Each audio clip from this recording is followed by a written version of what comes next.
Spiderman brand নিউডে যে box অফিসে ঝড় তুলেছে সেটা পুরো এমসিউর হিসাবটাই বদলে দিতে পারে। মাত্র 5 দিনে ইন্ডিয়াতে ছবিটা প্রায় 350 কোটির কাছাকাছি গ্রসের দিকে এগিয়ে যাচ্ছে, আর ওয়ার্ল্ড ওয়াইড কালেকশন পৌঁছে গেছে প্রায় $932 মিলিয়ন।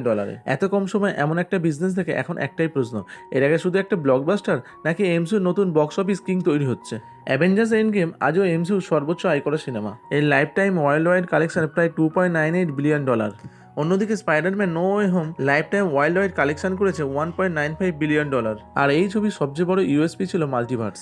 এর সঙ্গে টম হল্যান্ড, টোবি ম্যাকগুয়ার আর অ্যান্ড্রু গারফিল্ড তিনজন স্পাইডারম্যানকে একই স্ক্রিনে দেখার হাইপটাই ছবিটাকে ইতিহাসে পৌঁছে দিয়েছিল। কিন্তু এখানেই স্পাইডারম্যান ব্র্যান্ড নিউডের আসল ম্যাজিক। এই ছবিতে নেই তিনটি স্পাইডারম্যান, নেই মাল্টিভার্স সারপ্রাইজ, নেই কোনো অ্যাভেঞ্জার্স টিম। তবুও টম হল্যান্ড একাই এমন বক্স অফিসে ঝড় তুলেছে যে মাত্র 5 দিনে ওয়ার্ল্ড ওয়াইড $932 মিলিয়ন তুলে ফেলেছে।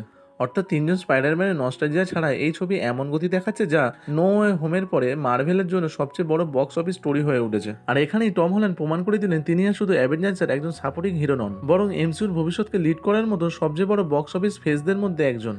ব্র্যান্ড নিউডের বাজেট ছিল প্রায় $200 মিলিয়ন। সেই হিসেবে মাত্র কয়েকদিনের মধ্যে ছবিটি প্রায় নিজের বাজেটের বহুগুণ আয়ের পথে এগিয়ে গেছে।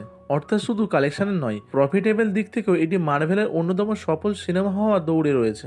এতদিনে এমসিউর বেঞ্চমার্ক ছিল অ্যাভেঞ্জার্স এন্ড গেম, কিন্তু এখন সেই তালিকায় নতুন নাম স্পাইডারম্যান ব্র্যান্ড নিউ ডে।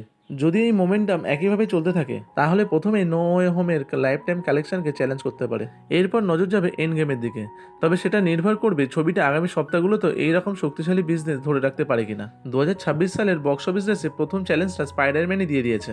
এখন দেখার বিষয় অ্যাভেঞ্জার্স ডুমসডে কি এই বেঞ্চমার্কে ছাড়িয়ে নতুন ইতিহাস লিখবে, নাকি টম হল্যান্ডই আবারও প্রমাণ করবে যে আজকের দিনে স্পাইডারম্যানই মার্ভেলের সবচেয়ে বড় বক্স অফিস ব্যান্ড। তোমার প্রেডিকশন কি? ডুমসডে কি ব্র্যান্ড নিউডের এই দৌড় থামাতে পারবে, নাকি স্পাইডারম্যানই 2026 সালের সবচেয়ে বড় বক্স অফিস উইনার হয়ে থাকবে? কমেন্টে অবশ্যই জানিও। দেখা হচ্ছে আবার পরের ভিডিওতে। ততক্ষণ সুস্থ থাকবেন, ভালো থাকবেন।